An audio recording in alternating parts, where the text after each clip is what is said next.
बातमी हिंगोलीत सुरू होणाऱ्या मराठा मूक मोर्चाची।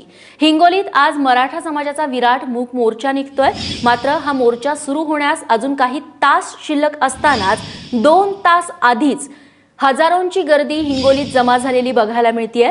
जिल्हा परिषदेच्या मैदानावरून हा मराठा समाजाचा मूक मोर्चा निघेल आणि त्यानंतर जिल्हाधिकाऱ्यांकडे हे मोर्चेकरी आपल्या मागण्यांचं निवेदन देणार आहेत। हिंगोलीतली ही दृश्य मराठा समाजाचा मूक मोर्चा पुढच्या 2 तासात सुरू होणार आहे। मात्र 2 तास आधीच हजारोंच्या संख्येनं हिंगोलीत लोक जमा झालेले आहेत आणि हे मोर्चेकरी आहेत ते हा संपूर्ण मोर्चा पार पडल्यानंतर जिल्हाधिकाऱ्यांकडे आपल्या वेगवेगळ्या मागण्यांचं निवेदन सादर करतील।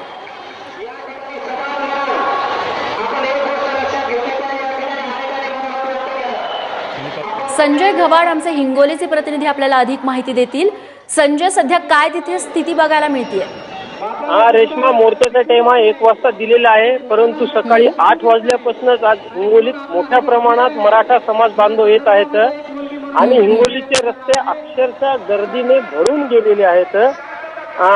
कोपर्डी प्रकरणातील बलात्कारांना ताबडतोब फाशी द्या, मराठ्यांना आरक्षण द्या या व इतर मागणीसाठी हिंगोली जिल्ह्यातील ग्रामीण भागातून महिला, शालेय मुली आणि युवक हे मोठ्या प्रमाणात हिंगोलीत दाखल झालेले आहेत आणि 1 घंट्यानंतर मोर्चाला सुरुवात होणार आहे।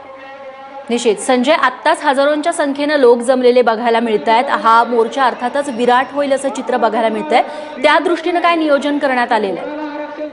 रेश्मा, मराठा मोर्चाचं नियोजन अगदी उत्तम केलेलं आहे। यांचे स्वयंसेवक रस्त्याच्या दोन्ही साईडला उभे आहेत, महिलांना योग्य ते मार्गदर्शन करत आहेत। मोर्चात सर्वप्रथम लहान मुलं राहणार आहेत, त्यांच्या मागे महिला आणि त्यांच्या मागे पुरुष मंडळी राहणार आहे आणि पोलिसांनी मोर्चाची व्यवस्था एकदम चोख बंदोबस्त ठेवलेला आहे आणि हा मूक मोर्चा असल्यामुळे शांततेने हा मोर्चा होणार आहे।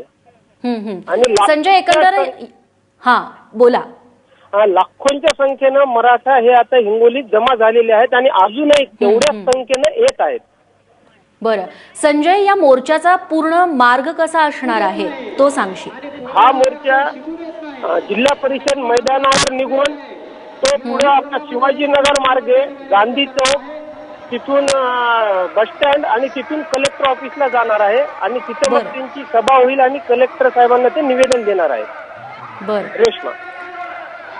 संजय, तुम्ही या मोर्चावरती लक्ष ठेवून राहा। तुर्तास धन्यवाद तुम्ही दिलेल्या या माहितीबद्दल। तेव्हा हिंगोलीमध्ये मराठ्यांचा मूक मोर्चा निघतोय, अजून 1 तास शिल्लक आहे या मुख्य मोर्चाला सुरुवात व्हायला। मात्र त्याआधीच हजारोंच्या संख्येनं मराठा समाजातले हे मोर्चेकरी आहेत ते तिथे जमा झालेले बघायला मिळत आहेत आणि या दृश्यांमध्ये बघितलं तर पुरुषांसोबत महिलांची आणि मुलींची संख्या देखील लक्षणीय बघायला मिळतेय।